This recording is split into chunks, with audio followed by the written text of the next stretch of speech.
देखिए, महत्वपूर्ण इसलिए था कि जिस प्रकार से मुग़लों का जो राज चला और उस समय जो बीच में अराजकता जैसे राजा बैठे, उन्होंने सनातन धर्म के देवी देवताओं की बड़ी क्षति पहुंचाई।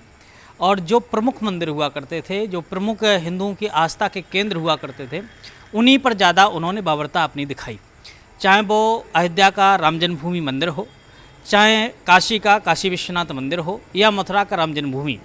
तो ऐसी स्थिति पर ये तीनों जगह बहुत बुरी तरह से, एक बार नहीं, तीन तीन चार चार पाँच पाँच बार मंदिर को बनाया गया। हिंदू लोगों ने साहस करके निर्माण करवाया, पुनः फिर आताताइयों द्वारा उसको ध्वस्त किया गया। और जब इस प्रकार से काफ़ी दिनों से चल रहा था, श्रृंगार गौरी मंदिर की पूजा साल में एक बार हिंदुओं को करने का आदेश था, और पहले तो लोग नित्य करते थे, लेकिन मुलायम सरकार जब आई तो एक दिन कर दिया गया। ऐसी स्थिति पर लगातार हम हिंदू जनमानस संघर्ष करती आई और अपने इष्ट देव आराधना करती आई, अपने इष्ट देव की पूजा करने के लिए लालायत रही और हृदय में बड़ी दुखी भी रही। लेकिन जैसे जैसे ये समय आया और सरकार बदली, क्योंकि जो सरकारें पीछे की थी वो निश्चित रूप से हिंदू विरोधी थीं, सनातन धर्म विरोधी थीं, और माननीय नरेंद्र मोदी जब आए, उन्होंने जो सच्चाई है उसको साबित किया। तो जब ज्ञानवापी मंदिर जो प्रक्षेत्र है उसको जब सरकार ने बनाया, और इसके बाद लगा कि नहीं, ये तो बहुत अन्याय हुआ हिंदुओं के साथ, और फिर जैसे कि तैसे कोर्ट से लगातार हमारे पक्ष में पहले उन्होंने रोका कि ये सुनवाई लायक नहीं है, लेकिन कोर्ट ने कहा नहीं सुनवाई होगा। पहले जांच के लिए मना किया गया, नहीं जांच नहीं होगी, घुसने नहीं दिया गया टीम को, लेकिन नहीं, जज ने कहा बिल्कुल उसकी जांच होना चाहिए। इस प्रकार से अब जो है कार्बन डेटिंग कॉपी की जो है हुई, और जो है वैज्ञानिक जाँच हुई।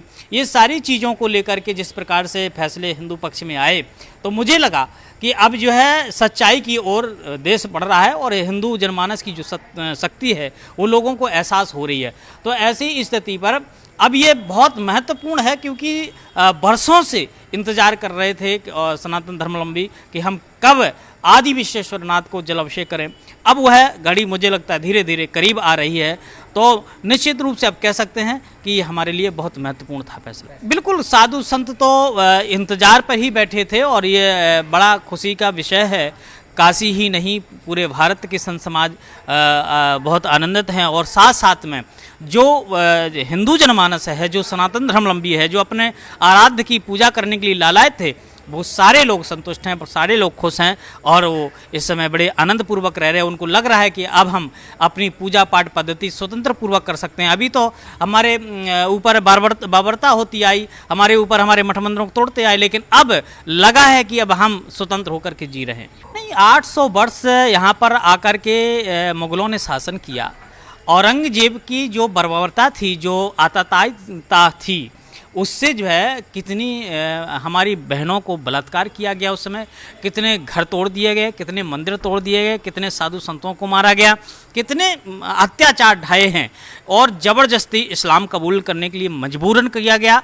जो पक्के थे उनको मार दिया गया, जिन्होंने धर्म का इस्लाम कबूल नहीं किया उनको फांसी की सज़ा दी गई, उनको तलवारों से काटा गया। लेकिन जो डरन के मारे हो गए वही तो आज है। 1400 वर्ष पहले इस्लाम था ही कहाँ?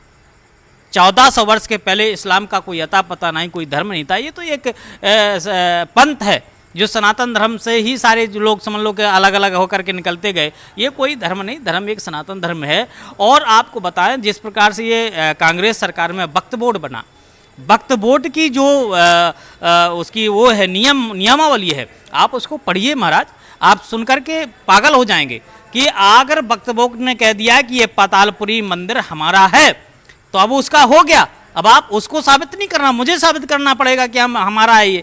लेकिन ऐसी स्थिति पर जज उनका, आप साबित कैसे कर पाओगे? जज उनका, पेशकार उनका, वकील उनका, हर चीज उनकी रहती है। आखिरकार आपकी सुनेगा कौन? ऐसा गंदा कानून, ऐसा घटिया कानून कांग्रेस सरकार में स्थापित करके और ये वक्फ बोर्ड बनाया गया। हम अखिल भारतीय संत समिति की तरफ से भी आपने देखा होगा, उसको मांग किया है कि वक्फ बोर्ड खत्म किया जाए और ये सेंसर बोर्ड जो हमारे देवी देवताओं पर अभद्र टिप्पणी हो रही हैं और पिक्चरें बनाई जा रही, लेकिन फिर भी संसद उसको पारित कर दे रहा है। तो ऐसी स्थिति में सनातन धर्म बोर्ड भी गठन करने की हमने संत समाज ने अखिल भारतीय संत समिति ने मांग ठानी है। तो निश्चित रूप से अब हम धीरे धीरे अपनी ओर बढ़ चुके। और देखो, हम लोग शांति प्रिय हैं, हम विवाद नहीं चाहते, हम वो लोग नहीं हैं कि थोड़ी सी बात हो जाए तो सर से कलम कर दो, ये कर दो, उसमें के हम लोग नहीं हैं। हम शांतिपूर्वक जीने वाले हैं और इसीलिए वसुधैव कुटुंबकम का नारा है हमारे यहाँ। और शायद इसीलिए आज मुस्लिम हो चाहे ईसाई हो चाहे कोई भी हो, यहाँ भारत देश में चैन से रह पा रहा है। अंततः दूसरी जगह आप जहाँ पर इनकी मेजॉरिटी है, जहाँ पर ये ज़्यादा है, वहाँ पर हिंदुओं के साथ क्या अत्याचार हो रहा है दुनिया देख रही है। बंगाल आप देख लो, जल रहा है। तो ऐसी स्थिति में अब हम धीरे धीरे हो रहे हैं। और ये जो बाबर की बाबरता थी और जो आपने देखा औरंगजेब की बाबरता थी और खिलची, तमाम ऐसे उनके बीच में आए जिन्होंने बहुत अत्याचार किया, बहुत अन्याय किया हिंदुओं के साथ। अब वो ऐसा नहीं होगा। जनमानस जाग चुका है, उसका परिणाम अब सामने आएगा। देखिए, ऐसा है ना कि जांच आजकल बहुत आगे हो गया देश। मशीनें ऐसी ऐसी आ गई हैं कि आपके अंदर की एक एक नस बाहर लगा करके पता चल जाता है कि आपके कहाँ कौन ब्लड है, कहाँ क्या घुसा हुआ है, कहाँ कौन फंसा हुआ है। सारी चीज़ें मशीनें से पता चल जाता है। उस पत्थर पर भी पता चल जाएगा ये ईंट से बना है या एक पत्थर से बना है, या ऊपर जो उनकी बदमाशी और बेसलूटी के साथ वो जो जोड़ दिया गया है और जिस प्रकार से ग्रीन के छिद्र करने की कोशिश की गई जो नहीं हो पाया है, ये सारी चीज़ें ये सामने दिखाई दे रही। अब रही बात वो खंडित करने की बात, तोड़फोड़ की, पहले से ही खंडित हो गया हिंदू धर्म में, तो उसको और तोड़ दिया जाए। नहीं, वो कारण है, उनको लगता है कि खंडित हो गया क्योंकि वो खुद खंडित है, उनको बचपन से ही खंडित कर दिया जाता है। तो जिसके जीवन में प्रारंभ में ही खंडित होने की परंपरा रही हो, काट छांट की परंपरा रही हो, वो क्या जाने महत्व, क्या जाने शिव महत्व, क्या जाने देवी देवताओं का महत्व। जो व्यक्ति खुद खंडित होकर के घूम रहा है, खुद तोड़फोड़ करने की बात करता हो, तो उसके जीवन में, उनकी परंपरा में, उनके धर्म में यही है ही है। तो जो व्यक्ति के जीवन में, जिसके घर में जो चर्चा होती है, उसके दिमाग में वही चीज़ गूंजेगी। तो वो खुद ही खंडित हैं, खुद ही वो टूट फूट पहले से काट छाट कर चुके हैं, इसलिए उनके ऐसे शब्द प्रयोग हो रहे हैं। यही आज अगर हम एक नबी के बारे में उनके एक शब्द बोल देना तो भी आग लग जाएगी। लेकिन हम इतने धैर्य लोग हैं कि लोग हमारे इष्ट देव पर क्या क्या नहीं बोलते हैं। हम खून खराबा नहीं करना चाहते हैं, हम नहीं चाहते कि हमको कानून हाथ में लेना पड़े। लेकिन अगर यही स्थिति रही, बार बार हमारे को अपमान किया गया हमारे देव, तो फिर परिणाम भयावन होगा और इसका परिणाम दुनिया देखेगी। लोग कांप जाएंगे जिस दिन संत समाज और नागा साधु और हमारे महामंडलेश्वर जगतगुरु आचार्य उठ खड़े होंगे ना और इस स्थिति पर गुजर जाएंगे। तो ये स्थिति बनेगी कि हम आप वर्णन नहीं किया जा सकता कि माहौल क्या होगा। और शायद कई बार ऐसी घटनाएं घटी हैं जब संत समाज खड़ा हुआ है तो देवता से लेकर के और दानों तक थर्राए हुए हैं। इसलिए संत शांत है तो उसको ये मत सोचो कि कायर हैं। हम कायर नहीं हैं, हम शांत प्रिय लोग हैं। इसलिए शांति पूर्वक हम अपने इष्ट देव को पाना चाहते हैं। इसको फुवारा भी बताया जा रहा है जो शिवलिंग पर, ये उनकी मूर्खता है। फुब्बारा दुनिया में आज तक का फुब्बारा ऐसा आपको दिखाई दिया है ना? कोई पाइप है पानी के लिए, क्या वो मुँह से फूंकते हैं? पानी के लिए पाइप चाहिए ना भाई, कहाँ से पानी आपको जा रहा है? चलो मोटर नहीं चलती होगी, कोई वैज्ञानिक होगा, तो भैया वो वैज्ञानिक जिसने बनवाया है उसके कुछ दस्तावेज बहुत पुराना होगा, शायद मर गया होगा, उनके काका ने बनाया होगा, उनके चचा ने बनाया होगा, तो उसके कुछ उस वैज्ञानिक के दस्तावेज कुछ ऐसे होंगे ना कि कहाँ कहाँ और फव्वारे बनवाए कि बिगर पानी के और बिगर पंप के और बिगर पाइप के बिगर मोटर के फव्वारा चलता हो। तो ऐसा वैज्ञानिक को खोजा जाए और हम भी एक बनवा लेंगे अपने यहाँ पतालपुरी में।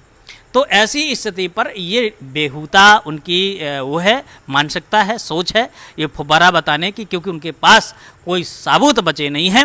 इसलिए अब खिसियानी बिल्ली खम्मा नोचे वो स्थिति हो चुकी है। और इन्होंने सारी जिंदगी, सारे जन्म, ये कौम ही झूठी है, कौम ही, अब क्या कहें, संत हैं, संत के मुँह से ज़्यादा शब्दों का प्रयोग नहीं होना चाहिए, लेकिन अगर कह लें इतनी निकृष्ट कौम इस भारत में क्या पूरी दुनिया में कोई ऐसा जीव जंतु नहीं होगा जितनी मुस्लिम निकृष्ट कौम है।